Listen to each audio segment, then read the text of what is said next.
Alright homies, with the Black Ops 6 beta coming to a close, I wanted to share my thoughts and opinions and try to be objective as possible when reviewing the beta, because I'm seeing a lot of extremes from both sides, positive and negative, and to be honest, I think when it comes to something like this, we need to be objective as possible and give valid criticism rather than just saying something's amazing or absolutely the worst thing ever.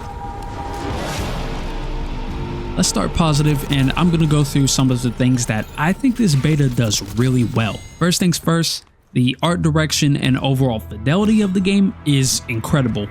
I played this game sometimes on max settings, and then I also tested on like the lowest settings possible, everything down to the bare minimum. And regardless, the game looks really good.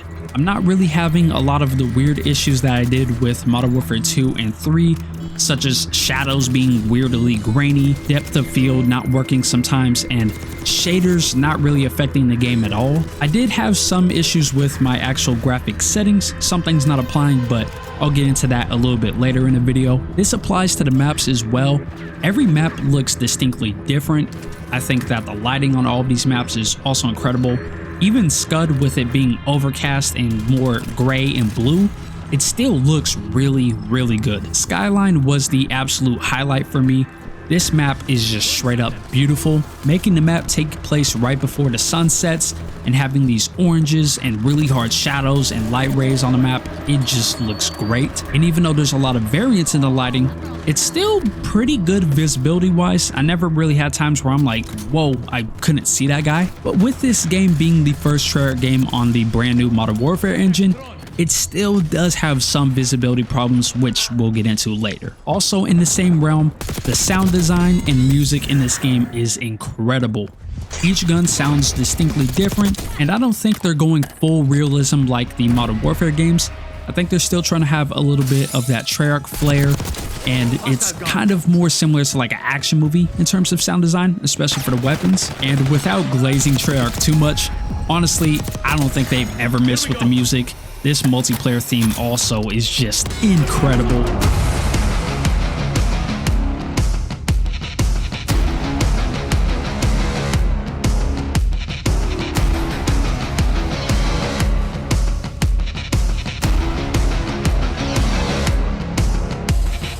Now let's move into the gameplay a little bit more. Starting off, I think that the time to kill is actually pretty good. There was a lot of people saying that the time to kill was way too fast or way too inconsistent, and I think that that's actually more to do with the overall connection, packet burst, packet loss, and stuff like that. If we're looking at the actual time to kill numbers, they're pretty much the same as Modern Warfare 3. They're a little bit faster than Cold War, which was the last Black Ops game. And I've never heard anybody say that those time to kills were super fast, so once again, I'm pretty sure that this all comes down to the netcode, desync, and just overall hit detection sometimes, because I would have games where my connection felt great, my shots were landing, and I was just absolutely deleting people, and then I'd get some games with absolutely insane latency or packet bursts, and that's when the game just felt really weird. But I feel like for this game, especially with Omni movement and how fast paced it is, I feel like having a little bit of a longer time to kill is pretty much necessary, because just imagine if this game had something like Modern Warfare 2019 or Vanguard or like one of the stopping power COD's time to kills, like it would just be unplayable, I can't lie. And this segues pretty well into gun balance, which I think they did do pretty good overall besides just a couple of weapons. I think that all of the assault rifles in the game feel really good. They're not absolutely dominant, but they are pretty easy to use, especially the AK. That thing is disgusting if you have good aim. But the XM4 and the AMIs also felt really good to use. I feel like they're going to be great for casual players this year. The XMG or XM8, I don't know, basically the M4 light machine gun, that thing felt awesome also. I loved using that. I think that all of the SMGs feel incredible. I mean, every Treyarch game, SMGs are usually gonna dominate, but I think after the Jackal got nerfed, it actually feels pretty balanced. I think that the MP5 had the actual fastest time to kill. Maybe the Tonto with rapid fire was a little bit better, but the MP5 felt great. The Jackal, after it got nerfed, it felt still really good, but not absolutely dominant like it was in weekend 1. And the Tonto, with it being kind of like a slower shooting Uzi type gun, so I think that they all have their own role, with the Jackal of course being the best overall. But you could use all three and be successful with them. The SWAT 5.56 felt incredible. I just wish we could turn it full auto with like a select fire attachment like Black Ops 2 before burst gun, and usually Treyarch has problems with this, especially in Black Ops 2 and 3. It still felt really balanced. You could get a 1 burst, but it wasn't absolutely forgiving. It has enough of a burst delay, so if you're actually missing shots, you're gonna get punished pretty hard. And once you got on the right attachments plus an optic, that thing was so much fun to use. It was easily my favorite gun of the beta.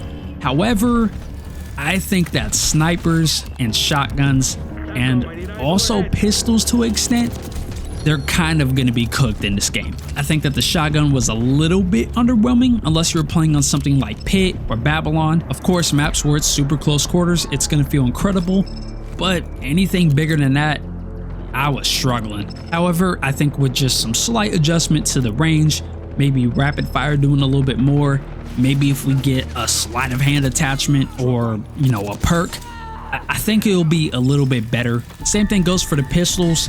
The USP at first using it was a struggle. It could, I believe, get a 2-shot headshot, and that was the one thing it did have going for it. But with how slow that rate of fire was, trying to use that thing up close against MP5s or Jackals, I was just getting destroyed. But I did see some really cool clips once people got rapid fire on it, or even akimbo moving around like Max Payne. It did seem a lot better. I definitely think that the Makarov was a way better pistol. It felt way easier to use, especially with the headshot barrel plus rapid fire. That thing feels actually pretty good. However, snipers, I'm not gonna lie, this might be one of the worst CODs for snipers. The LR762 is meant to be a little bit heavier, slower, but it does hit pretty hard. But man, until you get rapid fire on that gun, woo, it was brutal. The flinch is also just insane on the snipers. I don't know if this is like the norm and maybe it's just placebo when I'm thinking it was a lot, but unless I was running things for flinch resistance, it felt like my gun was just kicking to the sky. And in a game where there's all of this omni movement, the sniper rifles have way less aim assist, sometimes even feeling like they didn't have aim assist at all. I just don't know how they're gonna compete. I think that the creative class in Gunsmith in this game is also pretty good. It's very simple, but it has just enough depth in it to, you know, reward experimenting a little bit more. I love having no cons on any of the attachments. However, I did see some people saying that just the cons aren't, I guess, displayed yet, and that some of the attachments like rapid fire, for example, do actually have cons tied to them, you just can't see it yet. And I wouldn't be surprised, I'd be honestly shocked if they really are going no cons on all the attachments, because eventually people are going to find a meta and they're just going to run the same attachments on everything. But if anything, I would prefer no cons over something like Modern Warfare 2, where every attachment pretty much had an insane amount of cons to it, to the point where you were better off not running attachments at all. Now moving into the core gameplay, I feel like this game's pace and overall just gunplay feels incredible. Being able to play super aggressive like I love to do feels great in this game. Even better than it did in Modern Warfare 3, Cold War, Vanguard, pretty much anything in the last 5 years. And for someone who's a little bit more casual like my dad, you can still play slow, methodical, and still have success with it. And I absolutely love this. I feel like every playstyle should have its own place, with campers being penalized a little bit more for not moving. Also, the assist settings are incredible. I was running this game a little bit on keyboard and mouse. I don't have any actual gameplay, but I'm brand new to keyboard and mouse. I've only had about 5 months experience trying to play keyboard and mouse. So I turned on all of these settings like the mantle, tac sprint, stuff like that, and the game feels really, really smooth. So I think for someone, you know, maybe like my dad who doesn't really use a lot of the movement stuff all that much, I feel like he could turn on some of those settings and just the game is going to flow a lot better for him, or really just any casual player who doesn't really know how to do all of the sliding and diving stuff. Also, the customizable HUDs in this game are awesome. Even though it's only presets right now, I really hope Treyarch gives us like the full reign to move stuff wherever we want, take stuff on and off. You know, even for me, I would love to have something where I could just completely turn the HUD off, have nothing on to get like more cinematic shots and stuff like that. And I think that for accessibility, you know, people with disabilities, maybe they're a little more visually impaired or have motion sickness, I feel like this could help them a lot also, and I think that stuff like that is just awesome.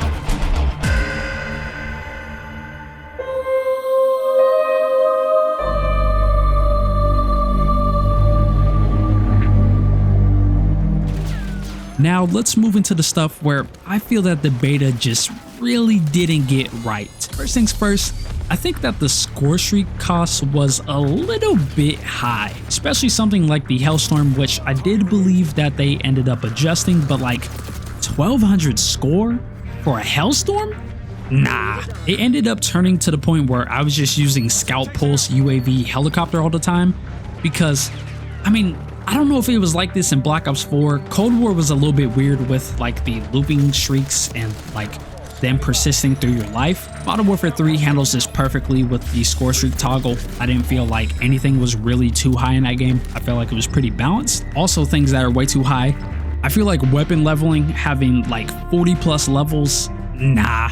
I'm just too used to like the Modern Warfare games now, at least with 2 and 3, having like 20 to maybe 30 levels. Every level you're getting something that actually changes the gun, rather than like a bunch of optics and lasers and stuff. And the weapon leveling also was pretty slow. At least in Modern Warfare 3, you could pop double weapon XP, and probably after about 10 games or so, you're pretty much done with your gun. In this, I was using the AK for like 20 games, and I only got that thing to like level 30, so you know, maybe if they speed it up or they just cut down on levels, I feel like that's going to work a lot better. Another thing is the Sleeper Agent Field Upgrade, which I believe is actually super fun to use, and you can only get it like once or twice per game depending on how good you're doing, but it is a little bit overpowered. And I think that just comes down to the fact that people weren't really running the perks to counter it, and also we've never really had something like this in COD before, so I think just people weren't expecting it at all, especially if you were in like a lower skill based, you know, lobby.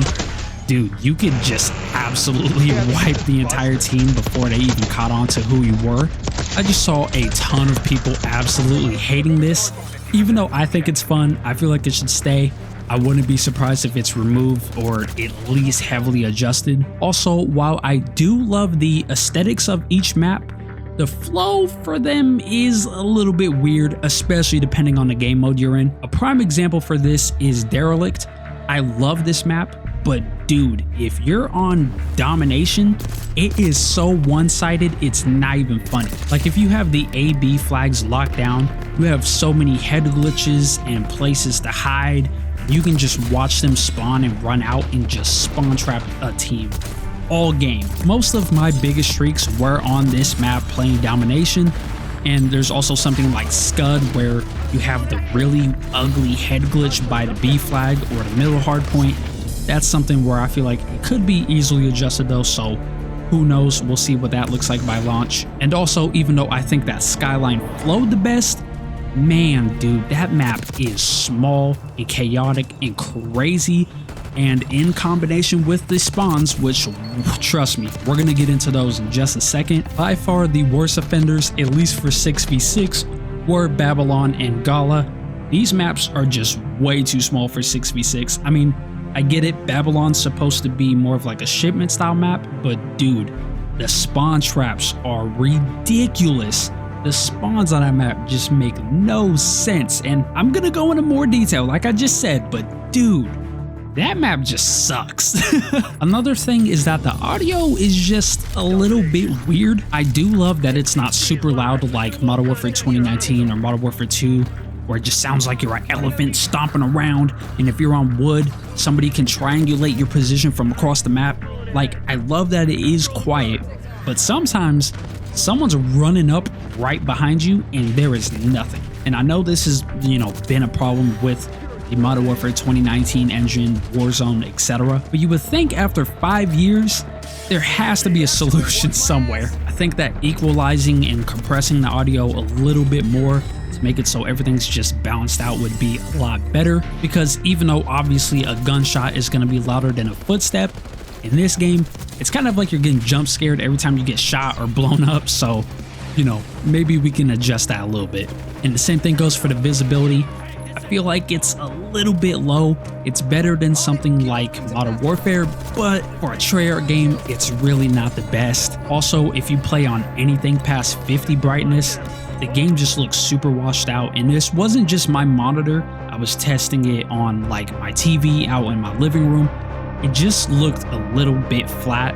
So I feel like maybe, you know, just with some slight color correction, as you can see here, the game can look a lot better than it already does, and also help the visibility just a little bit also.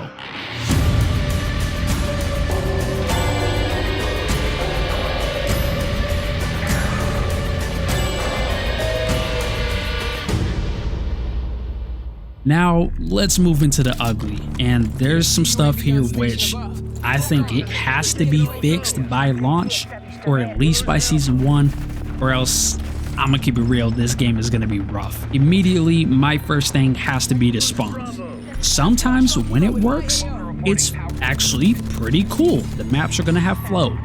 But dude, the amount of back spawns or just spawns flipping for no reason, or me getting a kill after spawning behind the entire team and then the entire team spawning behind me, for a Treyarch game, this is absolutely unheard of. Treyarch games usually always have pretty logical spawns, and I'm pretty sure this is also something to do with the Modern Warfare engine. I know that Infinity Ward loves their squad spawns and revenge spawns, so I wouldn't be surprised with Treyarch moving over to the Modern Warfare engine that this is probably why the spawns suck. But I'm hoping that these can be adjusted by launch, just because usually that is the case for most betas. Next up, the netcode, latency, and packet burst. We gotta solve this stuff. Like I said, pretty sure this is something to do with the Modern Warfare engine. I don't know why, but it just feels like it is. And this is really irritating for me because I'm on 1 GB Ethernet. I'm not playing on Wi-Fi, and the entire time in every game I had packet burst. There was never a game where I didn't have it, and dude, that just irritates me. There were some games where I would have, you know, like a sub 30 milliseconds latency, but then there were some games where I had to like 120, and that is just wild. Like, I don't know what's the cause for that, but I'm hoping, once again, like the spawns, this is something that can be fixed by launch. Also, the performance on PC was pretty weird. On Modern Warfare 3, if I'm running uncapped frame rate, I'm usually averaging about like 200 FPS on max settings. If I run everything lowest possible with like DLSS, I can probably get, you know, close to 300. And in Black Ops 6, that's just not the case. On about medium settings, I was averaging about 130, 140 with DLSS active, and it just didn't really feel super smooth. Like, anything above 120 is gonna feel good, but when I'm coming from like 200 plus FPS on Modern Warfare 3, it's gonna feel just a little bit weird. And also, it kind of seemed like some of the graphic settings didn't actually work. Like, I honestly couldn't see a performance difference going from very low textures to max, and like super high shaders to low. And also, sometimes I couldn't even see a visual difference, so I don't know what's going on there. Once again, this is a beta, so it's probably just something that isn't fully coded or developed, or, you know, it's just broken. But I don't remember this being the case in any other beta. So, you know, once you combine the network, the PC performance, and then, you know, just packet burst and netcode and desync and all this stuff, it makes the game really rough sometimes. So once again, hopefully it can get fixed by launch. I don't understand why I have to load into basically Modern Warfare 3 just to boot up Black Ops 6 when I could just double click an EXE and launch the game. Like every other game, you just double click the application, or on PlayStation, you just start the game, or Xbox, you just start the game. But why do I have to do this whole go in, update requires restart, loading in, oh, network error, quit to desktop? go back in. Oh wait, my shaders, restart. Like, bro, on PC, it could take you like 10 minutes just to get in the game. And I feel like this is something that is just completely unnecessary. I'd rather have something where I can open it like Battle.net and I could just pick my game, load into that game. I feel like trying to do this whole COD HQ thing is just really weird and absolutely unnecessary. Maybe with the big overhaul that's coming that they announced at COD Next, maybe it'll be a little bit different. And now for the really ugly and absolutely unredeemable quality about this game is the fact that Game Pass owners are still getting banned on this game. I was having so much fun with this game, but there was still the issue of anybody being on PC Game Pass, and even in some cases, Xbox Game Pass, getting banned from COD. And I really don't understand why this is an issue, considering that Microsoft owns Activision now, and I feel like this is something that they would absolutely make sure cannot happen. And I want to clarify, I don't use any VPNs, Cronus, DS4, or really just anything to give me an advantage, you know, whether that's lobbies or actual like in-game performance. I love playing COD. I've been playing since COD 4. All I want to do is just boot up the game and just, you know, go get some kills and hop off. But when I'm getting banned because I got 2 spam reports and I'm getting voice chat banned as soon as I say a single word, I'm very confused at what's going on here. And for anyone who says, oh, there isn't any false bans, dude, I saw a guy with a 0.5 KD get banned. You really think he's cheating? And the amount of people I would watch on stream get killed by somebody who was obviously not cheating, but they just automatically are like, oh, that guy's cheating, and they just spam report him for everything, whether that's exploiting, cheating, you know, offensive language or username. It's stupid. That shouldn't even be a thing. If you're gonna talk about having an anti-cheat, there's no way that somebody who is blatantly cheating on TikTok and streaming it and talking about cheating on Twitter and using macros and all this stuff should be perfectly fine, whereas somebody who just happened to play the game on Game Pass can get banned after 2 reports. That just doesn't make sense. If you go on Reddit or Twitter, the amount of people getting falsely banned is insane. Like, it's thousands of people, and there's no way to appeal this. If it's a temporary ban, that means that they don't have concrete proof that you're cheating. You just got enough spam reports to get banned from the game. The worst part about this by far is the fact that there's no way to hit up Activision support. Xbox and Microsoft will not help you with this issue because, well, it's enforced by the game, not by us, so you better hit them up. But you can't hit up nobody at Activision, so what are you supposed to do besides sit there and twiddle your thumbs? And if you're not somebody who has like 100,000 plus subscribers or followers on Twitter, or you get enough engagement on the social media posts, there's nothing you can do. And I don't know who to hit up to actually get help here. I don't know a community manager. I don't know who runs Ricochet. I don't think anybody does. There's no like influencer brand, you know, like connoisseur. There's nothing. So you're just cooked. And it's just extremely frustrating for me, who has been playing this game since 2007, to just feel like nothing.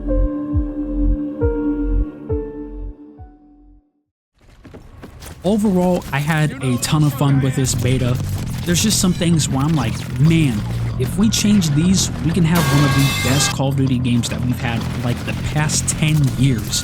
So here's to hoping that this stuff gets changed. This game has a ton of potential and I'm really excited to play it this year. I'm finally unbanned now, so I will be returning to Modern Warfare 3. I got a lot of videos to do there, so stay tuned for that. But I love y'all homies. Thank y'all for showing up. And as always, make sure to drink some water, have a great day, and I'll see you in the next one.